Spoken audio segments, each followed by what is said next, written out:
கருணாமயனே கருணாமயனே அடியேனை பொடியாமென்னோர்த்திடனமே அலரும் நீ மாளியில் என் பிராணனே அணையாதே இன்னும் நீ காத்திடனமே கருணாமயனே கருணாமயனே அடியேனை பொடியாமென்னோர்த்திடனமே அலரும் நீ ஆழியும் என் பிராணனே அணையாதே இன்னும் நீ காத்திடனமே நிந்தய இன்னும் ஜீவனாயே என் பயமெல்லாம் மாற்றும் போயே நீ அடிச்சாலும் ஆத்திரமானே இயேசுவே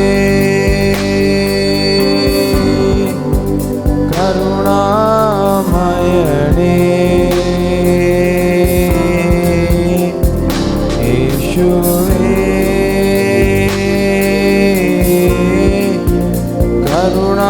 கருணாமயனே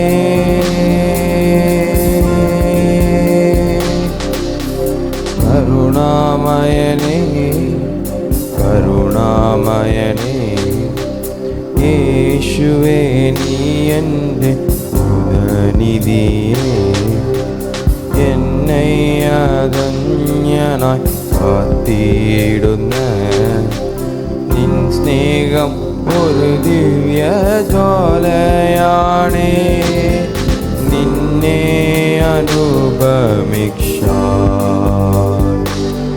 ഞാൻ മരിച്ചാലും ജീവിക്കുമേ മരണത്തെ ജയിച്ചവനേ യേശുവേ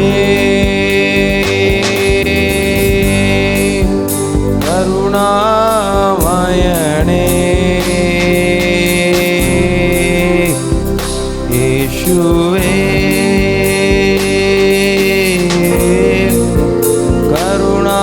കരുണാമയനേ യേശുവേ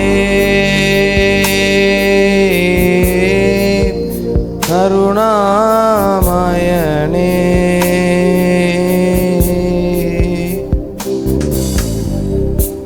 ஆண்டவரும் மறுமலர்ச்சிகரமாயிருக்கிற இயேசு கிறிஸ்துவின் இணையற்ற நாமத்தில் இந்த நித்திய வெளிச்சம் டிவியின் மூலமாக உங்களை சந்திப்பதில் மிக்க மகிழ்ச்சி அடைகிறோம். பிரியமான கர்த்தருடைய பிள்ளைகளே, என்னோடு இணைந்து ஜெபித்து ஆண்டவருடைய வசனத்தை கேளுங்கள். ஆண்டவர் உங்களுடைய வாழ்க்கையில பெரிய காரியங்களை செய்வார். ஜெபிப்போமா? கண்களை மூடி கர்த்தரை நோக்கி பார்ப்போம். அவருடைய திவ்ய பிரசன்னம் நம்மை நிரப்பும்படியாய் கர்த்தருடைய கரத்தில் ஒப்புக் கொடுப்போம்.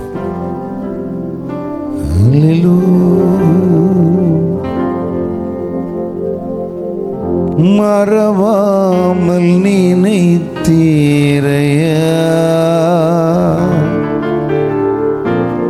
மனதார நன்றி சொல்வே. எங்களை மறவாமல் நினைத்தீரையா,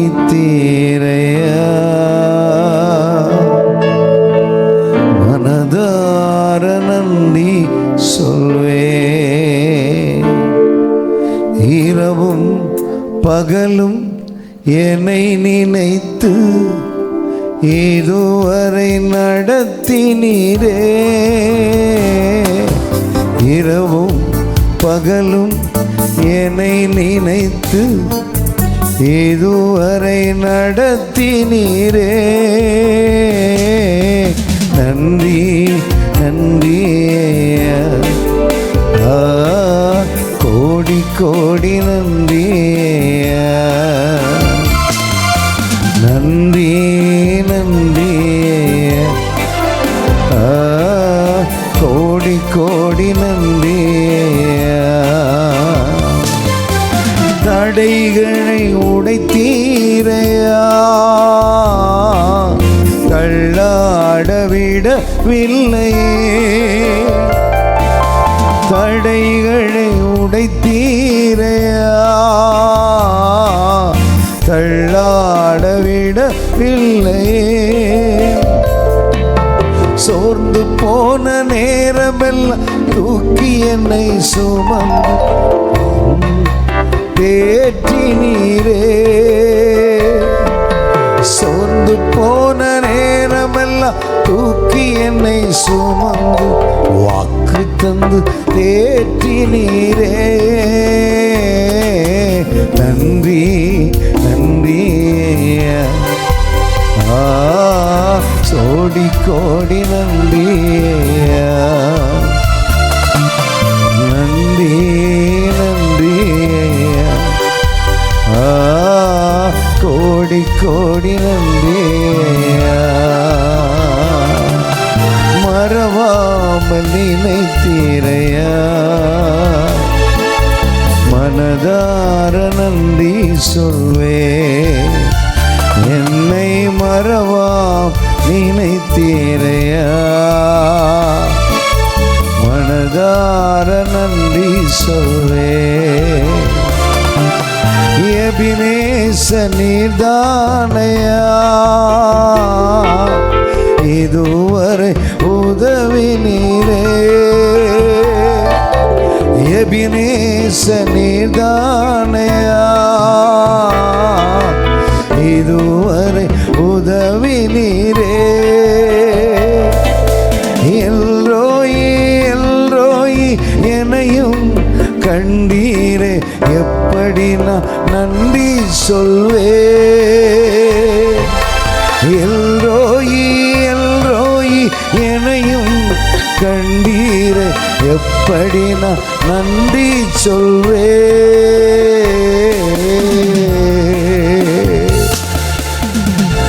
நன்றி நன்றி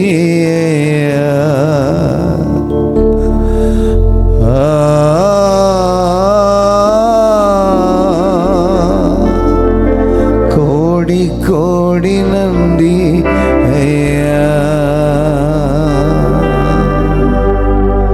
நன்றி நன்றி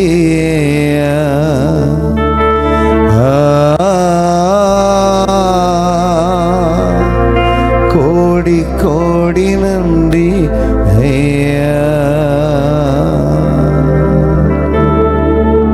இயேசுவின் நாமத்தில் ஜெபிக்கிறோம் பிதாவே ஆமென். இந்த நாளிலும் ஆண்டவருடைய வார்த்தையோடு உங்கள் மத்தியில் இருப்பதில் மிகுந்த சந்தோஷம் அடைகிறேன். ஆண்டவராகிய கர்த்தர் இந்த நித்திய வெளிச்சம் என்கிற இந்த டிவியை ஆண்டவர் ஆசீர்வதித்து பழுக பெருக பண்ண வல்லவராயிருங்கள் இருக்கிறார். தொடர்ந்து ஜெபிப்போம், நீங்களும் ஜெபியுங்கள். தொடர்ந்துள்ள நாட்கள் இந்த நிகழ்ச்சிகளை பார்த்து கர்த்தருக்குள் பலனடையுங்கள். கர்த்தர் உங்கள் வாழ்க்கையில பெரிய காரியங்களை செய்வாராக. இரத்தின சுருக்கமாய் ஒரு வசனத்தை நாம் தியானிக்க போகிறோம். மார்க் எழுதின சுவிசேஷ நூல் அதனுடைய 16ஆம் அதிகாரம் 3ஆம் வசனத்தை நாம் வாசிக்க கேட்கலாம். கல்லறையின் வாசல் இருக்கிற கல்லை நமக்காக எவன் புரட்டுவான் என்று ஒருவரோடு ஒருவர் சொல்லி கொண்டார்கள். பிரியமான கர்த்தருடைய பிள்ளைகளே, இங்கே பார்க்கும் பொழுது ஆண்டவராகிய இயேசு கிறிஸ்துவுடைய சரீரத்தை கனம் பொருந்திய மனிதன் யோசேப் என்கிற மனுஷன் பிலாத்துவிடத்தில் வாங்கி அதை அடக்கம் பண்ணினான். அடக்கம் பண்ணின பொழுது இயேசு கிறிஸ்துவுடைய கல்லறையில் ஒரு பெரிய கல்லை ரோம் அரசாங்கம் கொண்டு வைத்தது. இது சாதாரணமாக 1 2 3 பேராலோ இந்த கல்லை புரட்டி தள்ள முடியாது. அவ்வளவு பயங்கரமான ஒரு கல் வைக்கப்பட்டது. இப்போ அந்த கல்லில் சீல் பதித்து வைக்கப்பட்டது. இப்போ மதலேனா மரியாளும் மற்ற மரியாளும் இந்த கல்லறையை தேடி போகிறார்கள். அதிகாலையில் இருட்டோடு எழுந்து இயேசுவை பார்க்க வேண்டும், அவரை தரிசிக்க வேண்டும், அவர் சொன்னபடி உயிர்த்தெழுந்தார் என்று சொல்லி போக வேண்டும் என்று போகிறார்கள். அடக்கம் பண்ணுகிற நேரத்தில் இவர்கள் அங்கு என்னென்ன சூழ்நிலை இருந்தது பார்த்தவர்கள், இயேசு உயிர்த்தெழுதலுக்கு தடையா இருக்கிறது ஒரு கல். இயேசு கிறிஸ்துடைய உயிர்த்தெழுதலுக்கு தடையா இருக்கிறது ஒரு பெரிய கல். இப்போ இவங்க உள்ளத்துல ஒரு எண்ணம், இயேசு சொன்னாரு அவர் சொன்னபடி எழும்புவாரு, உயிர்த்தெழும்புவாரு, 3ஆம் நாள் உயிரோடு எழும்புவார். ஆனா இந்த கல்லை யார் புரட்டி தள்ளுவான்? இந்த கல்லை யார் புரட்டி தள்ளுவான் என்று ஒருவருக்கொருவர் அவங்க பேசிக்கொண்டே போகிறார்கள். காரணம் வேதம் சொல்லு 4ஆம் வசனம் சொல்லுகிறது, அந்த கல் மிகவும் பெரியதாயிருந்தது. பெரிய கல், யாராலும் புரட்டி தள்ள முடியாத ஒரு கல் அங்கு வைக்கப்படும். பிரியமான கர்த்தருடைய பிள்ளைகளே, இதுதான் அவருடைய உள்ளத்தில் எழும்பின கேள்வி, இந்த கல்லை யார் புரட்டி தள்ளுவான்? இந்த சத்தத்தை கேட்டுக்கொண்டிருக்கிற எனக்கு பிரியமான கர்த்தருடைய பிள்ளை, உன்னுடைய வாழ்க்கையில் ஏதோ ஒரு கல், அது வியாதி என்கிற கல், கொடிய கேன்சர் என்கிற கல் உன்னை எழும்ப விடாதபடிக்கு அடிமைப்படுத்தி வைத்திருக்கிறதோ, அது பெரிய கல்லையா? மருந்தினால் ஆகாது, மாந்திரிகத்தில் ஆகல, கோயில் குளங்களுக்கு போனது பிறகு ஆகல, அதை புரட்டவே முடியலன்னு தளர்ந்து இருக்கிறியா? நலிந்து இருக்கிறியா? சோர்ந்து இருக்கிறியா? உனக்குத்தான் இந்த நற்செய்தி. தீமையோடு மரண பயத்தோடு, சோத்திரம் ஆமே, பிசாசின் பிடியோடு, கைவிடப்பட்ட நிலைமையில, எல்லாராலும் புறக்கணிக்கப்பட்ட நிலைமையில நின்று கொண்டிருக்கிறாயோ? என்னை யார், இந்த கல்லை யார் புரட்டி தள்ளுவா? யார் என்னை விடுவிக்க கூடும் என்கிற கேள்வி உன் உள்ளத்தில் எழும்பிக் கொண்டிருக்கிறதா?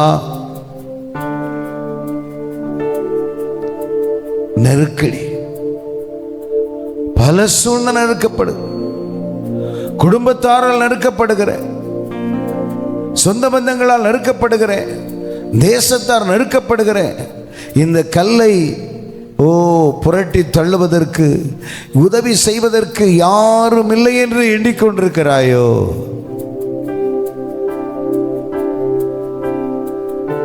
ஏதோ ஒரு கொடிய தேவை, பல லட்ச கடன், பல கோடி கடனுக்குடன் பட்டு, இந்த கடன் எனக்கு ஒரு பெரிய பாறையாக, கல்லாக இருக்கிறது, இதை யார் எடுத்து புரட்டி தள்ளுவார் என்ற கேள்வியோடு இந்த நேரத்தில் இந்த சத்தத்தை கேட்டுக்கொண்டிருக்கிற ஆத்துமாவே, கர்த்தருடைய ஆவியானவர் உன்னோடு தான் பேசிக் கொண்டிருக்கிறார். மத்தேயு சுவிசேஷம் அதனுடைய 28ஆம் அதிகாரம் 1ஆம் வசனத்தை நீங்கள் வாசிக்கும் பொழுது,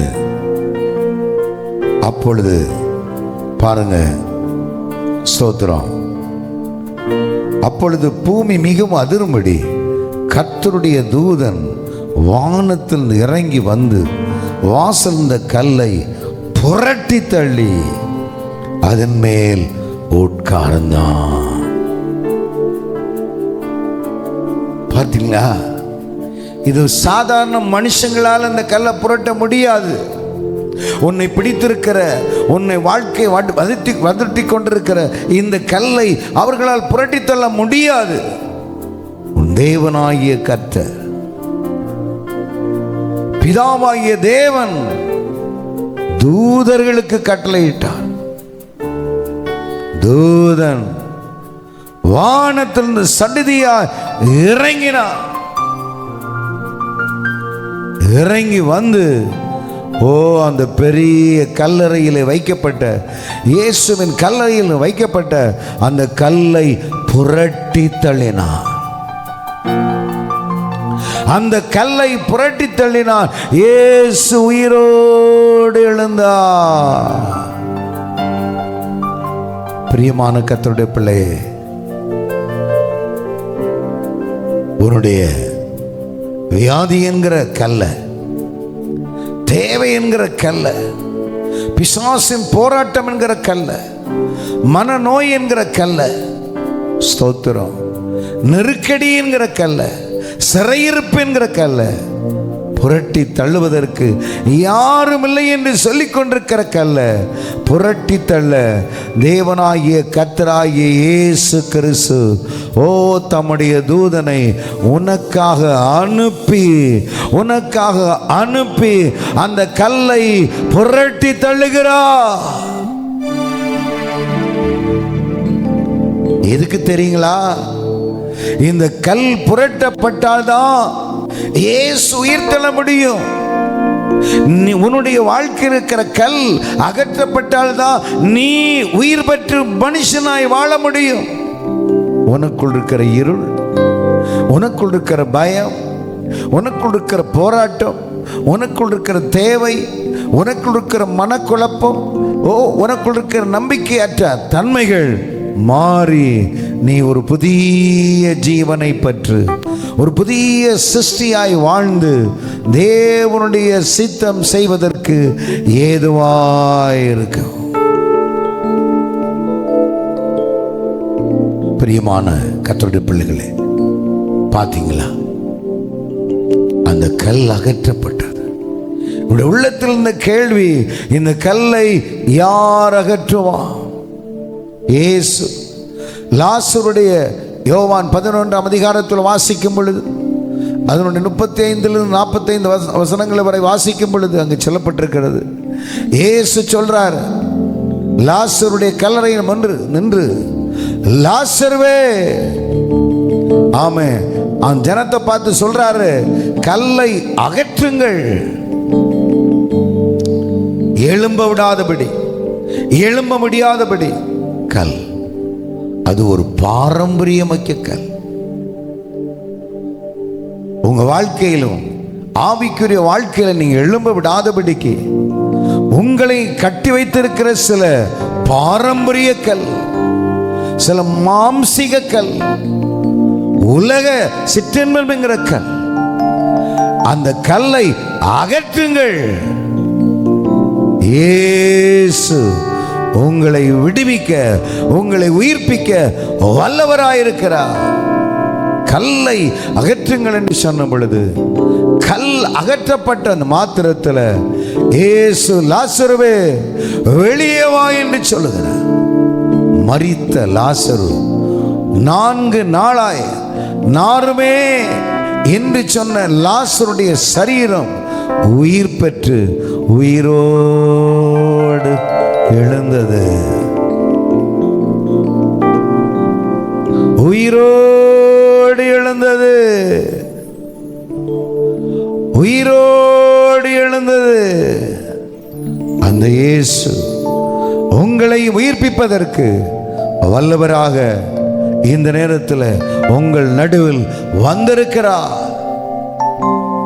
என்னை கேட்டுக்கொண்டிருக்கிற தம்பி, தங்கச்சி, அண்ணே, அக்கா, தாயே, தகப்பனே, நீ எந்த சூழ்நிலையில் இருந்தாலும், நீ உதவியற்ற நிலையில் தாங்குவார் இல்ல, ஹெல்ப் பண்ணுவார் என்று நினைத்து கொண்டிருக்கிறாயா? உனக்கு உதவுவதற்கு ஏசு இருக்கிறார். ஏசு இருக்கிறார். நம்பிக்கையற்றிருந்த, நாற்றம் எடுத்திருந்த அந்த சரீரத்தை உயிர்ப்பித்த ஆண்டவர், உன்னுடைய சரீரத்தில் துர்நாற்றத்தோடு வாழ்ந்து கொண்டிருக்கிறாய், உன்னையும் உயிர்ப்பிக்க, உனக்கு வாழ்வு தர, உனக்கு உன் வாழ்வை கட்டி எழுப்ப இயேசு வல்லவர். வார்த்தை உன் காதுகளிலே தொனித்துக் கொண்டிருக்கிறது. அந்த வார்த்தை உன் காதுகளிலே முழங்கிக் கொண்டிருக்கிறது. அந்த இயேசு இன்றைக்கு உன்னை உயிர்ப்பிக்க போகிறார். சரீரம் செத்திருக்கிறதோ, நாற்றம் எடுத்திருக்கிறதோ, நலிந்திருக்கிறதோ, தளர்ந்திருக்கிறதோ, ஸ்தோத்திரம், எல்லாம் முடிந்தது, சாப்டர் க்ளோஸ் என்கிற நிலைமையில் இருந்து கொண்டிருக்கிறீர்களோ, உங்களுக்கு தான் ஒரு நற்செய்தி. அந்த 4 நாளான லாசருவை உயிரோடு எழுப்பின இயேசு உங்களையும் உயிர்ப்பிக்க வல்லவர். உங்களுடைய அணுக்களை உயிர்ப்பிக்க வல்லவர். உங்கள் தசைகளை உயிர்ப்பிக்க வல்லவர். உங்களுடைய அபயங்களை உயிர்ப்பிக்க வல்லவர். உங்களுடைய நாடி, நரம்பு, எலும்பு எல்லாவற்றையும் உயிர்ப்பித்து கட்டி எழுப்புவதற்கு தேவன் வல்லவர். காரணம், அவர் உயிர்ப்பிக்கிற தேவன். அவர் உயிருள்ள தேவன். இன்றைக்கும் உயிர்ப்பிக்கிறார். இன்றைக்கு உயிர்ப்பிக்கிறார். அவர் உயிரோடு எழுந்தார். பிரியமான கர்த்தருடைய பிள்ளைகளே, எங்களுடைய ஆலயத்தில் இந்த பறக்கை கக்கன்பூர் கிராமத்தை சார்ந்த பாலசிவலிங்கம் என்கிற ஒரு தம்பி ஒரு நெடுநாள் வியாதிசனாய் எங்கள் சர்ச்சில் படுத்திருந்தான். அவன் ஒரு பூசாரிக்கு உதவி செய்யக்கூடிய பூசாரி மாத்திரமல்ல, அவன் சொந்தமாகவே ஒரு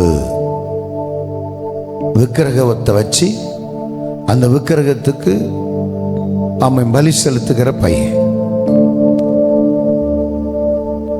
இவனை பல ஆஸ்பத்திரிகள், பல ட்ரீட்மெண்ட்டுகள், பல மந்திரவாதங்கள், பல மத சடங்குகள், மத தெய்வங்களுக்கெல்லாம் பல காரியங்களை செய்து பலனற்ற நிலைமைகளை கொண்டு வந்தார்கள். சபையாக, ஊழியர்களாக உபவாசத்தோடு நாங்கள் ஜெபிக்க ஆரம்பித்தோம். அவனுடைய சரீரம் எப்படி இருக்கு தெரியுங்களா?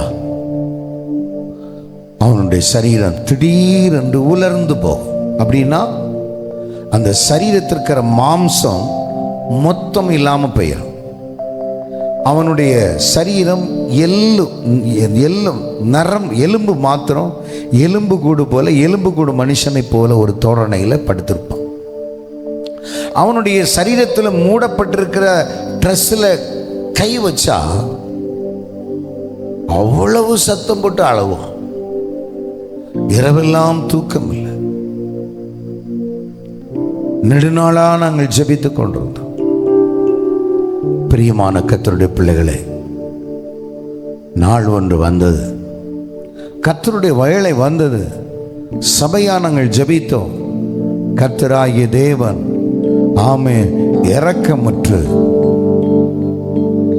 இரக்கமுற்று அவனை எழுந்து நிமிர்ந்து நிற்கும்படி அவனுக்கு ஆண்டவர் கிருபை கொடுத்தார், பலன் கொடுத்தார், திடன் கொடுத்தார். இன்றைக்கு அவன் உயிர் பெற்று நல்ல சுகத்தோடு பலத்தோடு சொந்தமா கார் பெயிண்டிங் பண்ணி விவசாயம் பண்ணி அந்த குடும்பத்தை சீரும் சிறப்புமா நடத்தி கொண்டிருக்கிறான்.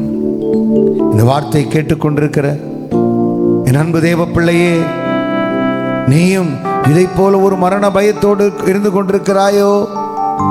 வியாதி படுக்கையில் இருந்து கொண்டிருக்கிறாயோ, இந்த கல்லை யார் அகற்றுவார் என்ற கேள்வியோடு இருக்கிறாயோ, ஒருவர் இருக்கிறார், அவர்தான் இயேசு. அந்த இயேசுவால் கூடாத காரியம் ஒன்றுமில்லை. உலகத்தில் வந்து எந்த மனிதனையும் பிரகாசிக்க பண்ணுகிற மெய்யான ஒளி இயேசு. அந்த இயேசு உங்களையும் உயிர்ப்பிக்க போகிறார், உங்களையும் விடுவிக்க போகிறார். அவர் தம்முடைய தூதனை அனுப்பி கல்லை புரட்டி தள்ளி இயேசுவை உயிரோடு எழுப்பின ஆண்டவர் இன்றைக்கும் ஜீவிக்கிறார். உன்னை உயிர்ப்பிக்க ஒரு வல்லவராயிருக்கிறார். அவர் உன் அருகாமையில் வந்திருக்கிறார்.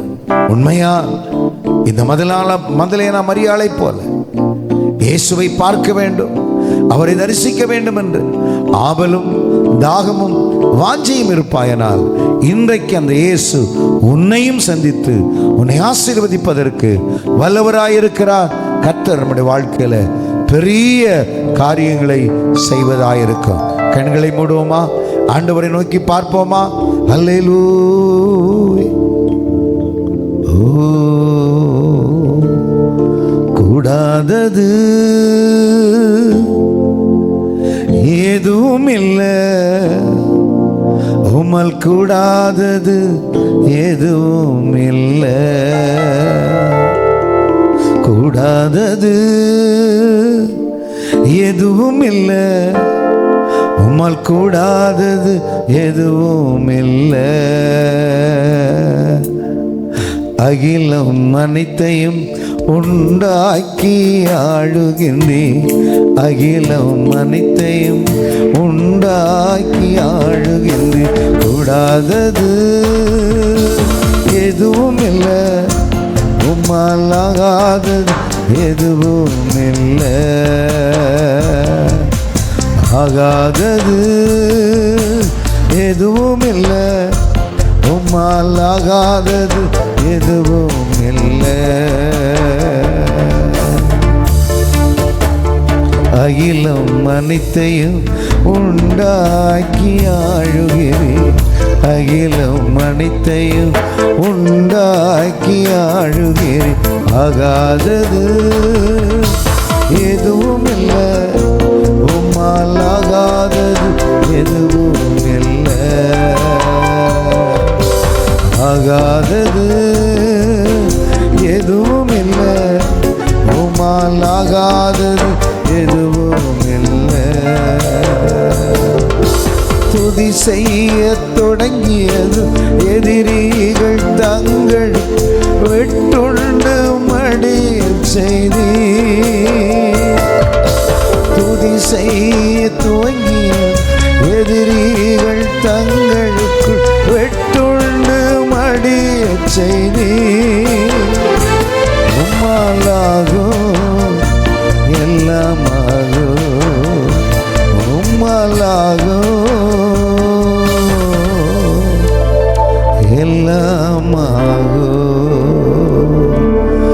ஆகாதது எதுவும் இல்லை, உம்மால் ஆகாதது எதுவும் இல்லை. ஆகாதது எதுவும் இல்லை, உம்மால் ஆகாதது எதுவும் இல்லை. எங்களப்பா, உம்முடைய பிள்ளைகள் உம்முடைய சத்தத்தை கேட்டுக்கொண்டிருக்கிறார். இந்த கல்லை யார் புரட்டி தள்ளுவான் என்ற கேள்வியோடு நின்று உம்முடைய பிள்ளைகளுடைய வாழ்விலிருந்து அந்த வியாதி, பலகீனம், போராட்டம், தேவை, வறுமை, கஷ்டம், துன்பம், தீராத மரண பயம் என்கிற கல் இயேசுவின் நாமத்தில் அகற்றப்படட்டும். பரிபூர்ண விடுதலை, பரிபூர்ண சுகம் பெற்று சமாதானத்தோடு வாழ கர்த்தர் கிருபை செய்யும். எல்லா தீமைக்கும் விலக்கும். குறிப்பாக இந்த நித்திய வெளிச்சம் டிவி நிகழ்ச்சிகளை ஒளிபரப்பி கொண்டிருக்கிற பிள்ளைகளை இதை நடத்துகிற அருமையான சகோதரன் ஏசாயா டி மோகன் அவர்களை கர்த்தர் ஆசீர்வதி. தொடர்ந்து உம்முடைய நாமத்தை கர்த்தர் மகிமைப்படுத்தும். இயேசுவின் நாமத்தில் ஜெபிக்கிறோம் பிதாவே, ஆமென். பிரியமானவர்களே, நீங்கள் பெற்றுக்கொண்ட நன்மைகளை எங்களோடு கூட ஷேர் பண்ணுங்கள். கர்த்தர் உங்களை ஆசீர்வதிப்பாராக. எனது பெயர் பாஸ்டர் கானாவூர் கிறிஸ்துதாஸ்.